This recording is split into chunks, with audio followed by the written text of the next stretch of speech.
Assalamualaikum warahmatullahi wabarakatuh. Waalaikumsalam warahmatullahi wabarakatuh. Apa kabar anak-anak? Baik, Bu. Alhamdulillah. Semangat ya.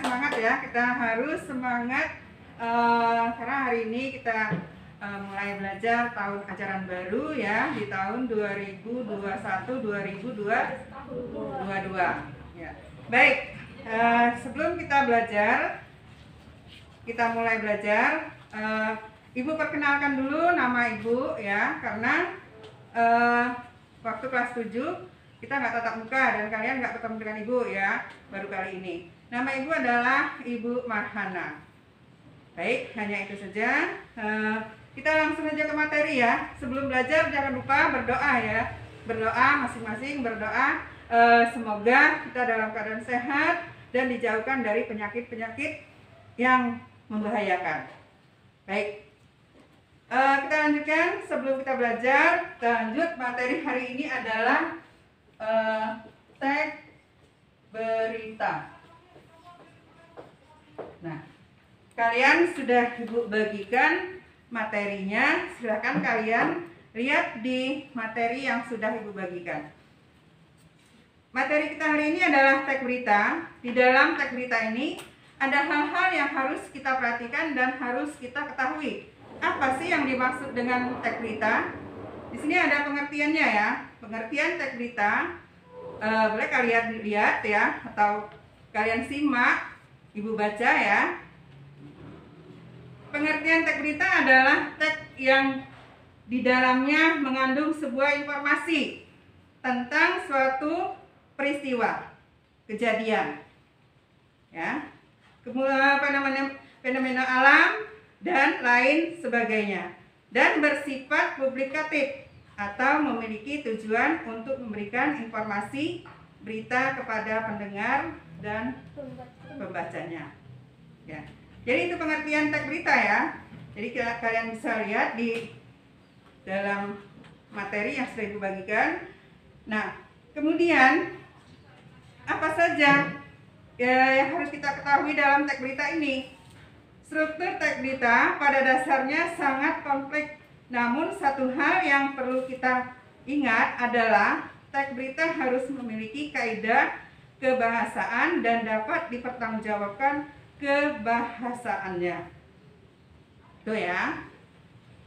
Selain mengandung kaidah kebahasaan, teks berita juga harus mengandung unsur pertanyaan. Ya, pertanyaan apa? Di dalam teks berita itu harus mengandung unsur kebahasaan, yaitu 5W dan 1H. Ya, 5W 1H. Kalian masih ingat apa yang dimaksud dengan 5W 1H? Masih? Coba angkat tangan, bisa nyebutkan. Apa saja yang dimaksud dengan 5W 1H? 5W adalah what, when, who, why, dan 1H adalah how. Ya. Kalau itu kan dalam bahasa Inggris ya. Kalau disinonimkan dengan bahasa Indonesia apa artinya itu? Adik Simba. Adik Simba ya, atau yang bisa juga dimaksud dengan adik Simba ya. Panjangannya apa adik Simba itu? Apa, di mana, kapan, siapa, mengapa, dan bagaimana. Ini apa, di mana, kapan, siapa, mengapa, dan bagaimana. Ya, itu ya. Nah, jadi dalam teks berita ya, itu unsur-unsur itu sangat penting sekali, unsur pertanyaan itu. Karena apa ya? Dalam berita nanti akan ditanyakan apa? Berita apa? Ya. Kemudian kejadiannya di mana? Waktunya kapan? Dan seterusnya. Ya, gitu. Baik. Kemudian selanjutnya ya, yang harus kita ketahui dalam teks berita ini ciri-cirinya. Ya. Tadi yang pertama pengertiannya, kemudian ciri-ciri. Coba Ibu tanya lagi karena tadi sudah Ibu jelaskan. Pengertiannya tadi apa? Coba angkat tangan. Ayo, angkat tangan. Coba yang lain dulu, yang lain. Pengertiannya apa? Pengertian teks berita tadi? Ya, silakan, Nak. Teks berita adalah teks yang di dalamnya mengandung sebuah informasi tentang suatu peristiwa, kejadian, fenomena alam, dan lain sebagainya, dan bersifat publikatif atau memiliki tujuan untuk memberikan informasi berita kepada pendengar dan pembacanya. Iya, itu yang dimaksud atau pengertian dari teks berita. Jadi kita harus tahu ya, apa sih teks berita tadi? Adalah ya yang di dalamnya mengandung sebuah informasi, atau bisa kita simpulkan dengan singkatnya teks berita itu adalah sebuah informasi ya. Nah, kemudian kita lanjut ke ciri-ciri teks berita. Ya, itu dari kalian sudah ada juga, bisa kalian lihat ya. Ciri-ciri dari teks berita meliputi faktual, fakta, unik dan menarik, berpengaruh bagi masyarakat luas, melibatkan waktu dan kronologi kejadian, objektif, dan menggunakan bahasa baku. Untuk lebih jelasnya ya adalah sebagai berikut. Apa yang dimaksud dengan faktual? Coba, faktual apa? Iya, silahkan. Faktual adalah suatu kejadian yang bersifat nyata, benar-benar terjadi dan tidak terikat oleh waktu, baik kejadian itu terjadi saat ini atau di masa lalu. Ya, jadi itu yang maksud dengan faktual ya. Faktual itu adalah suatu kejadian yang bersifat nyata ya, benar-benar, artinya fakta ya, benar-benar terjadi dan tidak terikat oleh waktu ya. Kemudian dalam teks berita harus mengandung unsur terkini, maksudnya itu ya, waktu tadi ya terkini ya, yang terbaru ya, misalnya terhangat, baru saja, atau sedang terjadi ya. Nah, sekarang misalnya berita-berita apa saja yang terhangat atau yang terkini sekarang yang pernah kalian dengarkan? Berita apa saja? Ya, silakan. Pandemi COVID-19. Oh iya, tentang Pandemi COVID-19. Itu berita itu selalu muncul ya. Jadi selalu muncul, terkini, dan itu ya ya itu tadi yang baru ya, yang nyata. Itu. Baik, kemudian yang dimaksud dengan aktual. Ya, silakan. Aktual adalah suatu kejadian yang bersifat nyata dan benar-benar terjadi dan sedang hangat-hangatnya menjadi pembicaraan orang banyak, bersifat kekinian atau baru. Ya, jadi yang nomor 2 tadi ya, ciri-cirinya adalah aktual. Nah, apa yang aktual itu? Aktual adalah suatu kejadian yang bersifat nyata, ya, benar-benar terjadi dan sedang hangat-hangatnya terjadi, menjadi pembicaraan orang banyak, bersifat kekinian atau baru. Jadi misalnya tadi ya hampir sama ya, faktual dengan aktual tadi ya, hampir sama itu. Kemudian yang ketiga, ciri yang ketiga, ayo. Ciri yang ketiga, silakan. Ya, silakan, Nak. Unik atau menarik. Teks berita harus unik atau berbeda penyampaiannya dengan yang lain dan dikemas dengan kata-kata yang menarik yang dapat menarik perhatian pendengar atau pembacanya. Unsur menarik maksudnya adalah berita harus menimbulkan rasa ingin tahu dan ketertarikan dan masyarakat untuk menyimak isi berita tersebut. Peristiwa yang menarik dan diminati oleh masyarakat biasanya bersifat menghibur, aneh, memiliki unsur kedekatan, mengandung nilai kemanusiaan, mengandung unsur seks, kriminalitas, dan konflik. Ya, baik ya. Yang ketiga itu tadi ciri-cirinya unik dan menarik ya.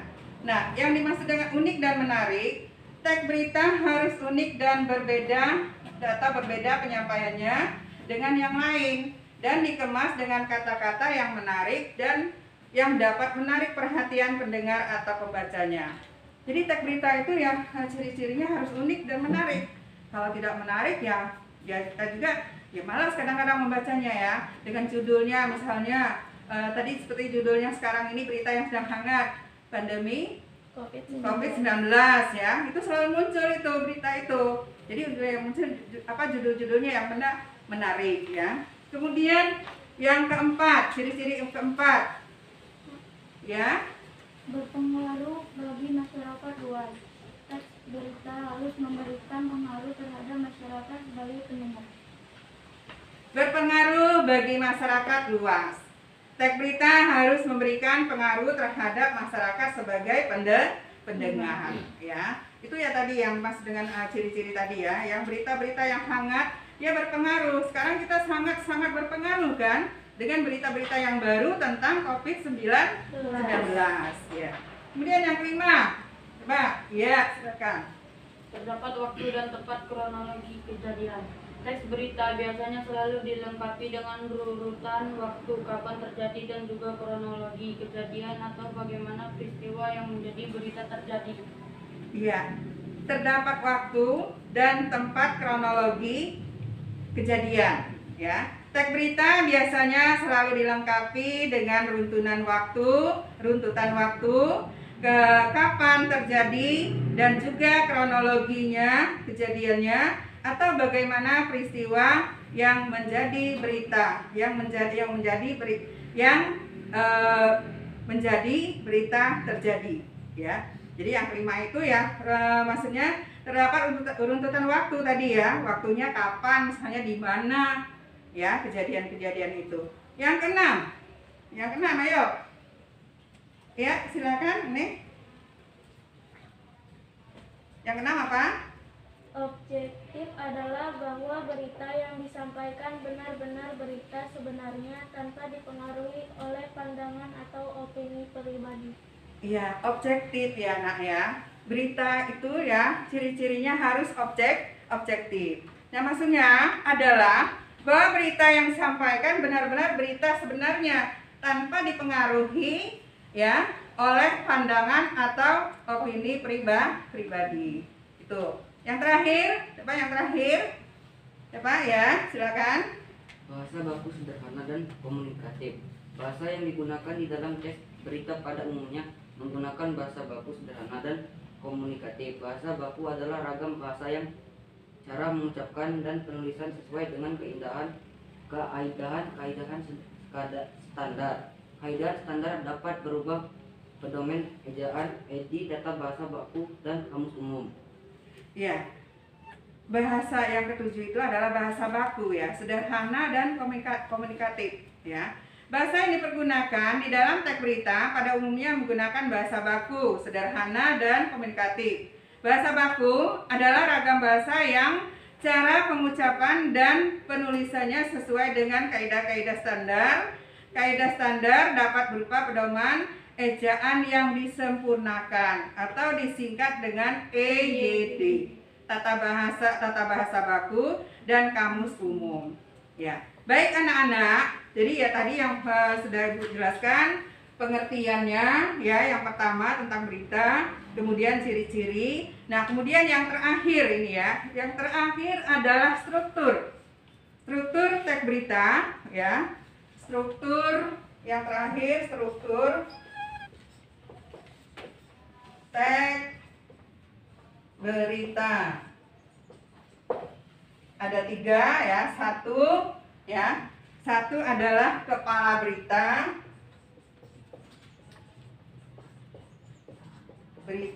kemudian 2 apa? Tubuh berita. Tubuh berita. Yang ketiga, Kaki berita. Yang ketiga, kaki berita. Ya.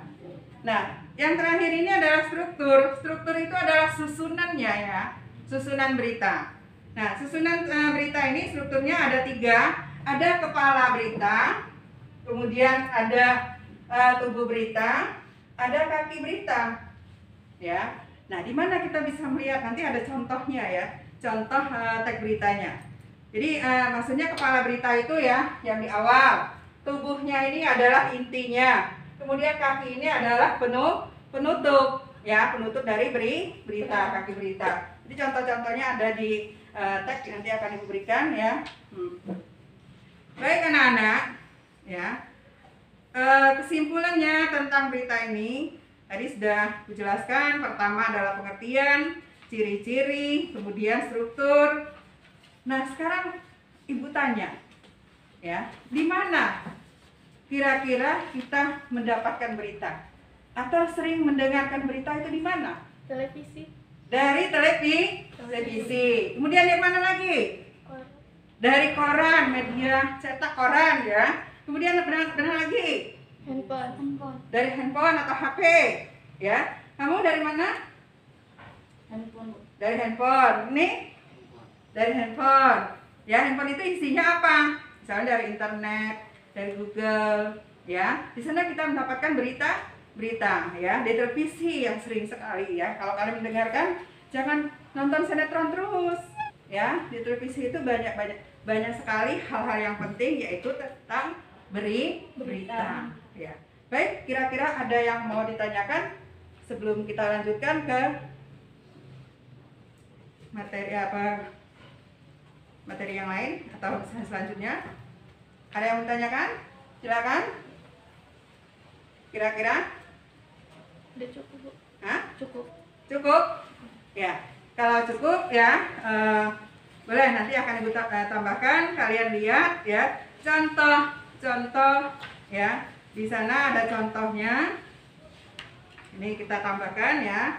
Contoh bagian struktur teks berita. Pada teks berita itu sudah ada ya contohnya. Nah, tadi sudah dijelaskan ya. Contohnya judulnya Kampung Internet Murah di Garut, Andalan Siswa Belajar Online. Kemudian di sana ditulis ya, dalam kotak itu adalah kepala berita. Peresmian Kampung Internet di Garut ya, dan lain-lain ya, sampai di sana itu sampai ke terakhir, yaitu Budi mengakui saat ini internet itu adalah tubuh berita ya. Kemudian yang terakhir kaki berita tadi ya, kita semua minta bantuan. Jadi itu adalah yang terakhir kesimpulannya ya. Jadi itu dari struktur teks berita. Bisa kalian baca, coba dibaca dulu. Ya, silakan kamu baca, Nak. Contoh teks beritanya dibaca. Contoh menentukan bagian struktur pada teks berita. Teks berita, Kampung Internet Murah di Garut, Andalan Siswa Belajar Online. Peresmian Kampung Internet di Garut, Pemerintah Kabupaten Garut, warga sekampung di Garut menikmati internet yang murah. Ya, sebentar Nak ya. Itu yang tulisannya agak tebal itu termasuk kepala atau sudah termasuk tubuh berita? Yang Kampung Internet Murah itu?